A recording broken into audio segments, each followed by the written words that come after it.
Title আর thumbnail দেখে আশা করি তোমরা বুঝে গেছো আজকের রেসিপিটি কী হতে চলেছে। চলো তাহলে রেসিপিটি শেয়ার করা যাক। হ্যালো ফ্রেন্ড, আসসালামু আলাইকুম। কেমন আছো তোমরা সবাই? আশা করি ভালো আছো। আমিও কিন্তু খুবই ভালো আছি। তাহলে চলো আজকে আমাদের রেসিপিটি শেয়ার করা যাক। আমি নিয়ে নিয়েছি 2 কাপ মুগের ডাল, যেটি আমি ভালো করে ধুয়ে নিয়েছি। এবার আমি ভেজে নেব। তোমরা চাইলে মুগের ডালটি আগে ভেজে তারপরে ধুয়ে নিতে পারো। আমি আগে ধুয়ে নিয়েছি, তারপরে ভেজে নিচ্ছি। আমি যেহেতু আগে ডালটিকে ধুয়ে নিয়েছি, সেহেতু আমি আগে ডালটিকে হালকা করে নেড়ে চেড়ে ডালের মধ্যে যে এক্সট্রা জল আছে সেটি শুকিয়ে যাওয়ার পরে 1 চা চামচ তেল দিয়ে দিয়েছি। তেল দিয়ে কিছুক্ষণ নাড়াচাড়া করার পর আমরা এটি প্রেশারের মধ্যে ঢেলে নিয়েছি।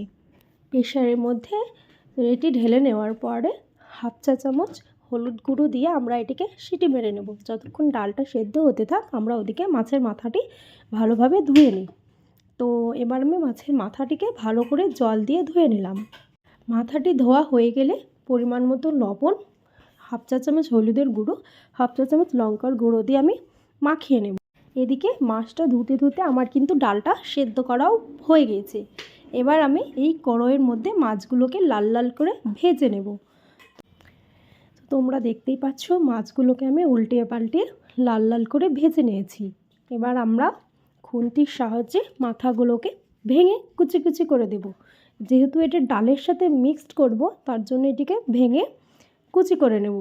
ভাঙা হয়ে গেলে দুবার নেড়ে চেড়ে আমরা একটি পাত্রের মধ্যে এটি বার করে রাখব। এবার আমরা কিছুটা জল গরম করে নেব। যতক্ষণ এদিকে জল গরম হচ্ছে আমরা প্রেসারের ঢাকনিটি খুলে স্বাদ মতো লবণ দিয়ে দেবো। তারপরে জলটি গরম হয়ে গেলে সে প্রেসারের মধ্যে ঢেলে দেব। এদিকে কড়াই চাপিয়ে দিয়েছি, কড়াইয়ে দিয়ে দেব তেল, একটি তেজপাতা, পেঁয়াজ কুচি, কাঁচা লঙ্কা কুচি। তো এটিকে একটু লাল লাল করে ভেজে নেব। লাল লাল করে ভাজা হয়ে গেলে আমরা দিয়ে দেব 1/2 চা চামচ আদা রসুন বাটা। আদা রসুন বাটা দেওয়ার পরও কিন্তু আমরা একটু নাড়াচাড়া করে নেব। ভালো করে নাড়াচাড়া করে আদা রসুনের যে কাঁচা গন্ধটা আছে সেই কাঁচা গন্ধটা যতক্ষণ পর্যন্ত না যাবে ততক্ষণ পর্যন্ত আমরা একটু নাড়াচাড়া করে নেব। নাড়াচাড়া করার পর এতে দিয়ে দেবো 1/2 চা চামচ জিরে গুঁড়ো। জিরে গুঁড়ো দিয়ে আবার কিছুক্ষণ নাড়াচাড়া করে দিয়ে দেবো ধনেপাতা কুচি। ধনেপাতা কুচি দেওয়ার পর আরেকটু নাড়াচাড়া করব।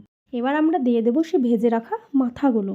ওটা স্কিপ হয়ে গিয়েছে, মানে আমি দিয়েছি ধনেপাতা কুচি দিয়ে নাড়াচাড়া করার পর ভেজে রাখা মাথাগুলো দিয়েছি, কিন্তু ওটা স্কিপ হয়ে গিয়েছে। তারপরে আমরা দিয়ে দেবো হচ্ছে সে ডালগুলি দিয়ে ভালো করে খুন্তির সাহায্যে ভালো করে নেড়ে চেড়ে ফুটিয়ে। দেখতেই পাচ্ছ তোমরা আমার ডালটি কিন্তু ভালোভাবে ফুটে গেছে। এবার আমরা এটিকে একটি পাত্রের মধ্যে ঢেলে নেব।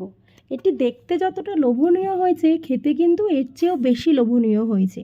আমার রেসিপিটি ভালো লাগলে লাইক, শেয়ার, কমেন্ট করতে